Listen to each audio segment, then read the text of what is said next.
วัสดีค่ะวันนี้กี้มาชวนกินปิ้งย่างเหมือนเดิมค่ะแต่วันนี้เป็นน้ำจิ้มซีฟู้ดมาค่ะไปซื้อกะลามาลูกมาค่ะเพื่อนวันนี้ข้างนอกค่ะ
ไม่มีตะเกียบค่ะ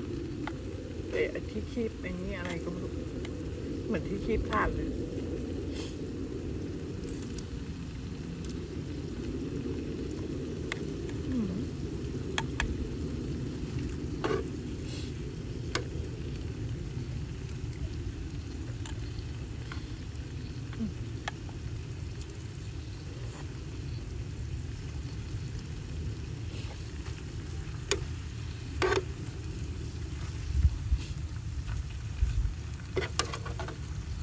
ดูเหมือนว่าการกินจะลำบากเหลือเกิน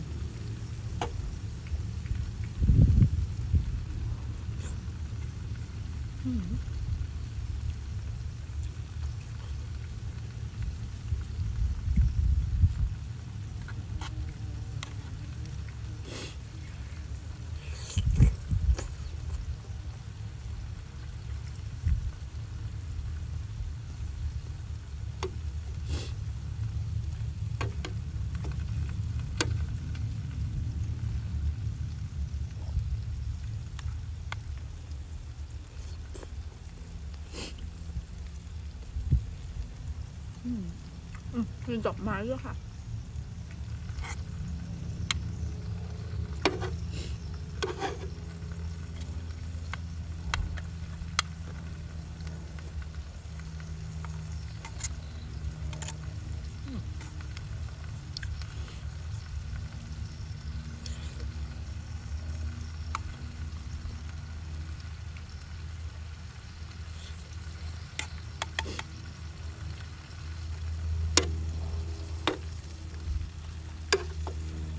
เหนื่อยและหิวค่ะ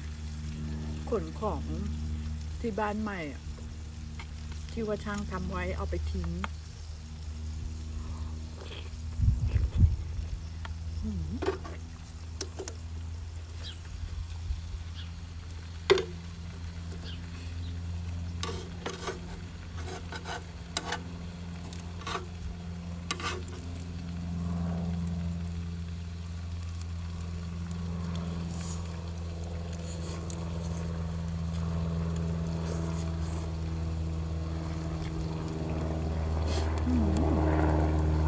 เครื่องบิน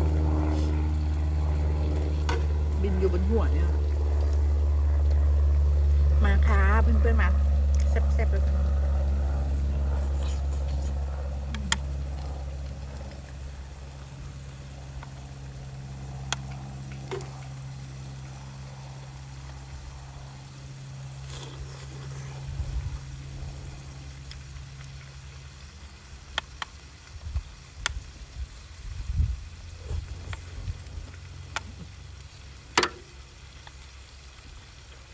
พี่หวาง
ลมแรงค่ะ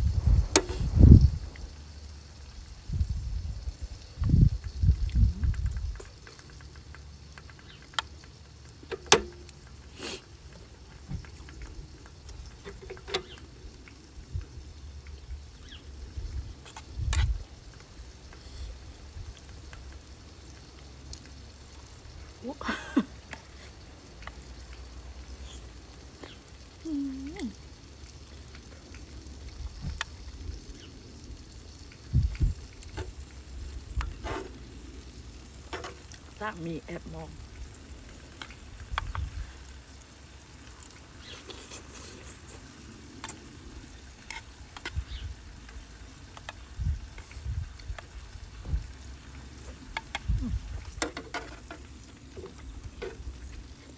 เห็ดอร่อยค่ะหวาน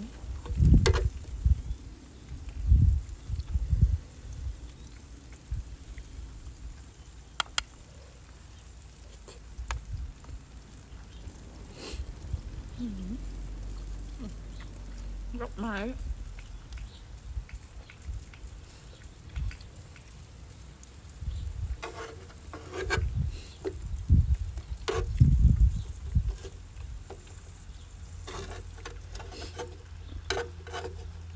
กินอิ่มก็ต้องขนของไปทิ้งต่อเหนื่อย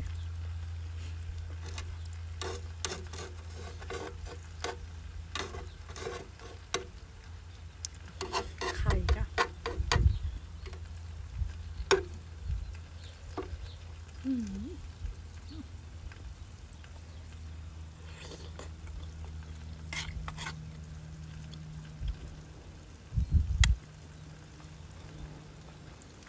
อุ๊ย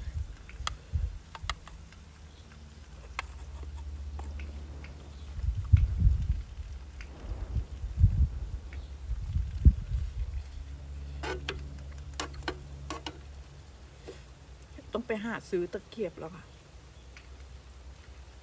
มันจะมืดๆเนาะ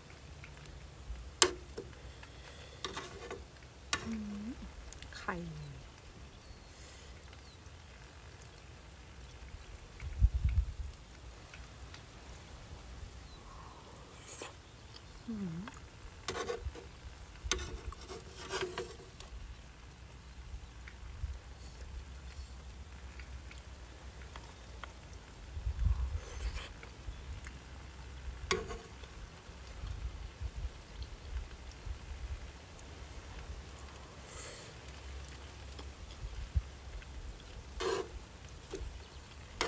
หมูมันคืออะไรไม่รู้แดงๆ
ปิดไฟแล้วค่ะ